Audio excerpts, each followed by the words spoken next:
नमस्कार किसान साथियों, कैसे हैं आप। उम्मीद करता हूं बहुत ही बढ़िया होंगे। किसान साथियों, आज की वीडियो में हम चर्चा करेंगे मक्का की फसल में यूरिया डालने के बारे में। किसान साथियों, मक्का की फसल में यूरिया डालने का सही तरीका क्या है, कब आपको मक्का की फसल में यूरिया डालना चाहिए और किस प्रकार से डालना चाहिए, आज हम आपको लाइव प्रूफ बताएंगे। तो किसान भाइयों, यह आप जो वीडियो में देख रहे हैं हमारी मक्के की फसल है और हमने इसको 22 जून को बोया था। तो किसान भाइयों, अभी है हमारी मक्के की फसल 28 दिन की हो चुकी है, यानी 28 से 30 दिन की होने वाली है।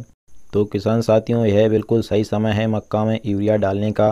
किसान साथियों, मक्का में यूरिया आप इस प्रकार से डालें कि आपकी जो मक्के की फसल की जो पत्तियां हैं इनमें जो है यूरिया के दाने नहीं भरने चाहिए, क्योंकि किसान भाइयों इनमें अगर यूरिया के दाने भर जाते हैं तो वह पत्तियां जो है वहाँ से गल जाएंगी, बिल्कुल सूख जाएंगी। तो किसान भाइयों, इससे हमारी मक्के की फसल पर बहुत ही दुष्प्रभाव पड़ेगा। तो ऐसे में किसान भाइयों, हमें मक्का की फसल में यूरिया इस प्रकार से डालना चाहिए जिस प्रकार से आप वीडियो में देख रहे हैं। किसान भाइयों, इस प्रकार से अगर आप मक्के की फसल में यूरिया डालेंगे तो इसके आपको बहुत सारे फ़ायदे देखने को मिलेंगे और आपकी मक्के की फसल में बिल्कुल भी किसी भी प्रकार का कोई नुकसान नहीं होगा।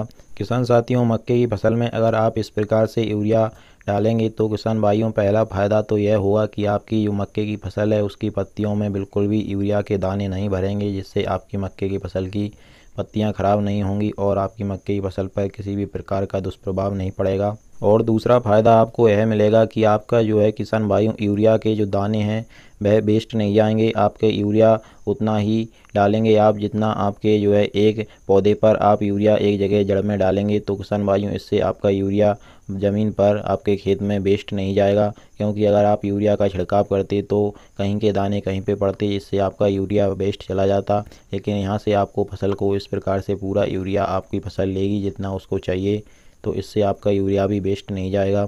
और तीसरा फ़ायदा यह होगा किसान भाइयों कि आपका जो है यूरिया की मात्रा ज़्यादा नहीं लगेगी। आपकी यूरिया की मात्रा उतनी ही लगेगी जितनी आपके पौधे को चाहिए होगी, क्योंकि आप अगर पूरे खेत में छिड़काव करवाएंगे तो उससे आपका यूरिया की मात्रा ज़्यादा लग सकती है। लेकिन आप पेड़े दर पेड़े पर यूरिया डालेंगे, वो भी सीमित मात्रा में, तो किसान भाइयों इससे आपकी यूरिया की भी बचत होगी। लेकिन किसान भाइयों, इस प्रकार से यूरिया डालने में आपको थोड़ा समय लग सकता है और थोड़ा लेबर चार्ज भी ज़्यादा लग सकता है, लेकिन किसान भाइयों इससे आपको बहुत ही फ़ायदा होने वाला है। इस प्रकार से यूरिया डालने में आपको बहुत सारे फ़ायदे होने वाले हैं, क्योंकि किसान भाइयों इस प्रकार से हमारी फसल को यूरिया भरपूर मात्रा में मिल जाता है, जिससे आप थोड़ा ज़्यादा लेबर चार्ज लगा कर भी इस प्रकार से अगर यूरिया अपनी फसल को मक्के की फसल में डलवाएंगे तो इससे किसान भाइयों आपकी मक्का की फसल का उत्पादन भी ज़्यादा बढ़ेगा, जिससे आपको ज़्यादा फायदा होगा।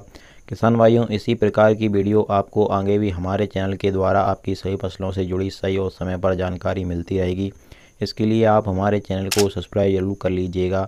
चलिए फिर मिलते हैं इसी प्रकार की अगली वीडियो में। जय किसान, नमस्कार, धन्यवाद।